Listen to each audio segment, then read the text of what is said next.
we're going to go through some of the basic setup for the lighting. Instead of a power pack with studio heads, this unit, this new LK has monolights. What a monolight is it is a flash head with its own power pack built in. When you get these lights, they're going to have a cover on them. To remove the cover, and no battery in them, to remove the cover, you simply slide back this little switch on the front and twist the end cap and it pops right out. To get it back on, you line it up in the grooves, press it in and turn it. It's really simple. So that comes off. Your flash tube and modeling lamp are protected by a glass frosted cap. To set these things up, I've given you what we call, it's a Manfrotto super clamp. Now, if you were to run this clamp on a pipe, you would take out the insert so that it has a V-jaw and it will grip on a pipe. That's for scaffolding and lighting scaffolding, that kind of thing. For a tabletop, you leave this in there, and what this does is then allows you a spot for a pole to go in here. So you screw it down on your table, and you can really crank these things down and they become super strong. So then you've got a T-bolt, let me get this out of the way. You got a T-bolt here and a pin. Now this is a friction arm. When you loosen this friction arm, all of these points, the center point and the end ball joints, they all become loose. When you tighten it, they all become rigid, which is a really nice way to move things around, especially heavy things like monolights, and lock them into place. Now, if you look on these arms, there's a flat spot on this bottom round piece that comes out. That flat spot is designed to sit against the screw. So when you put these into the clamp, you're going to need to push this pin in to release it, because if you don't, it won't go in. So you push the pin in, release it. Now, when I put it in, the flat part is facing forward, which is coming into the screw. So I push it in, and I simply tighten the screw down, and it will find that flat spot and center it. That's it. Now we're done. Now the same thing applies to the monolight. I'll rotate this around so you can see the flat spot. The flat spot is now here. So when I mount my monolight, carefully hold it here. I make sure the screw is backed out. I set it over the top, and I simply tighten it up. There, it's locked into place. Now I can rotate this way by moving this clamp. It's on a ratchet so that you can tighten it, and then when you pull out, it's neutral. When you press in, it grabs on the splines and gives you a tighten so you can get it out of your way. This is the power connector. This is where the AC mains are going to connect into this head. So let me slide this out here so where you can see it better. It has a little cover cap on it to keep it clean. So here's the cable. It can only go in one way. It has a little divot on the bottom, and it has a little pin in the bottom there. So you stick it in there, and you give it, it locks in with a quarter turn, and it's locked into place. I then, because I don't like wires dangling all over the place, I'll take some of this Velcro that is on the cable, and I give myself some room so that it's not too tight. Then I just wrap the Velcro around the friction arm loosely so it keeps the wires out of the way. Now, when you get this, this is where you're going to plug in. This is your AC power wire. It's a really long wire. This is the end that goes into the flash head. This is the power brick. And then this end plugs into the mains. That's all you have to do. So you're plugging this into your main AC power, and this goes into your monolight head. These packs do have the option to run on DC, on battery alone. Now, you don't have to unplug it to run the battery in there. This lithium-ion battery is good for about 350 full power flashes on this. It's a lot of power. So when you're shooting quarter power, you're into 1,000 shots with this battery alone. This comes in handy when you want to take these and put them on a softbox and you want to be like 6 feet away from your from your stand and you're photographing something big, like maybe a crinoid plate or a giant skull or something, you want these back out of the way. With this, you have no wires, nothing on the floor. It's wireless transmission from the camera. It's very clean. So to put these in, you got to put them in the right way. Drop them in, and that's it. There's a battery indicator on top. You simply press the little white button, and it tells you, this one's telling me I have a full charge on this battery. Now to charge these batteries, it's very simple. You just grab these things and pull them out.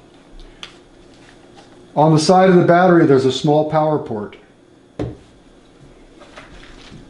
You're going to receive the battery charger like this.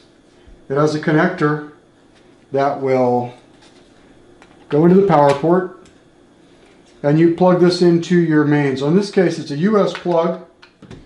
You can replace it with an Aussie plug, but that plug strip in the back, the universal plug strip that we supply, handles any plug. So you can just plug it right in there and let it charge. When you first charge this thing, it's green now because it's full. When you first charge this thing, the light's going to be red. Don't worry about it. That just means it's charging and it's not full yet. When it's full, it turns green. Okay, that's it for the DC power. These InterFit mono blocks are really simple to control. There's a main switch down here that will switch you from DC to AC and off. Currently we're on AC power going to the mains, so I'm going to turn it on. The display lights up telling you what your power setting is, tells you what your channel is, what your group is, all the information here. Let's start from the left and work our way over. The first button you see here says model. When we collect model, the modeling light goes on first at 50% and then at 100%. So this LED is giving us our modeling lamp. The third click, it shuts it off. This sets our channel. Channel 2, 3, 4, it'll go through up to 8 and then back to 1. So we can have a number of different channels and a number of different groups. We're going to have both of them on channel 1 and we're going to set them up. I want one of my lights as group A and one of my lights as group B. You can put them both on group A if you choose to. This way when you turn on your modeling lights, they'll both come on. Group A would be a symmetrical lighting, where group B would be more asymmetrical. I can control one independently from the other. So I'm going to set them as A and B. The beep is pretty simple. If I turn the beep on, every time this flash recycles, it will give me an audible signal. Hey, it's cute the first few times, and after a while it gets to be really annoying. So, especially when you're doing a stack of 100 images. So I keep the beep off all the time. So now when it fires, I don't have to hear it. The cell on or off is a really cool feature. If you're firing a third-party flash or a Canon speedlight and you want this flash to fire in sync with the other flashes, it has right here, it has an IR pickup. It'll pick up the light from the other flashes. So if you have this cell to on, this flash will sync and fire when you fire your Canon or third-party flashes. It's a really cool feature. But for using these just by themselves, you leave that in the off position. That's it for the buttons. Now behind this button here, well, this is actually the control for the intensity. So let me go over this one. This is a 500 watt second pack. Now the way it works is at 10, you're at full 500 watts. If I wanted to go down one f-stop, that's half the power. So if I go from 10 to 9, I'm now shooting at 250 watt seconds. If I go down to 8, I'm now shooting at 125 watt seconds, and so on down the line. The beauty with this is that you can adjust in 1/10 f-stop increments to have really, really tight control over exactly what this light is doing and that light is doing. It's phenomenal. So that being the case, when you get all the way down to 2, you're popping, I don't know, I didn't meter it out. It's something like 17 or 20 watt seconds. So you no longer need barn doors and neutral density filters and light modifiers to choke the light, because these mono lights will go down to a very, very low power. Also too, the lower the power, the shorter your flash duration, which is wonderful when you're shooting in high mag. You want short flash duration. The shortest flash duration on these is 1/9,000th of a second at 2. And when you're shooting around 4 and 5, your flash duration is incredibly short anyways, so you'll have no problem with that. That's a wonderful thing. Now, behind this button, or this knob, is a really cool feature. Get my pointy pencil so you can see it. There is a mini USB port right here. These come with a cable that is a USB cable. It's USB-A and a mini USB. You can plug this in and get firmware upgrades this way. When this Monolight was first opened, it had only 7 stops. When I downloaded the latest firmware for this, now I have a 9-stop adjustment. So as InterFit issues new improvements to these Monolights, you can download them for free on the latest firmware. The same thing applies for the wireless remote. I'll put this knob back, and lastly, I'm going to spin this light around a little bit so you can see it. On the side of this is a flash sync port for the cable. Now, here's a flash sync cable. It's an extraordinarily long one. If I don't want to use a wireless transmitter on my camera, and if I want to go old school and have absolutely manual control over these flashes, I can plug in, I'll turn this off, I can plug in a flash sync cable on the side, and this goes to the flash sync port in the side of the camera. Now on your camera, I've outfitted it with a splitter so that you can plug in 2 of these cables at once. So you can run both these lights in sync with that camera without even using the wireless remote. It's just an extra way to be able to control your flashes. That about wraps it up for the InterFit S1 control panel on the back. The next thing we're going to discuss, we will talk about the remote trigger and the controls on that and how it controls this pack. Okay, it's Roy again. This is a discussion on this wireless remote for the InterFit S1 Monolights. It's a real simple remote. This is your power on button. You're going to have 2 of these remotes. One of them is going to be hardwired to the camera with AC power, so you never have to worry about putting batteries in it. Then you're going to have this one, which is a backup, but it's also battery controlled, and you can carry this in your hand and walk around, and you've got a 100-foot range on this thing. You can turn your modeling lights on. You can adjust your intensity from the comfort of a chair without having to get up and touch the back of the camera. Okay, let me go over the settings on this briefly. Under the mode area, you have a button that changes the mode. So we're going from TTL to manual, and that's it, and back to TTL. Under the sync, we have high-speed sync, front curtain, which is the single triangle, rear curtain, which is the dual triangle, and then high-speed sync. You're going to be running this on front curtain for most all of your work. Channel 1 through 8 or 9, we're on channel 1. Down below, you have the group buttons A, B, and C. When you have your flash heads both set on A, and you have this set on A, when you turn on your modeling lamp, both of them will go on. When you change, you increase or decrease the intensity of this, both of your lights will change because they're both on channel A. If you have one of your lights on A and one of your lights on B, in order to change B, you must press B. B is now highlighted, and you're changing it independently of A. It's that simple. This activates the modeling lamps.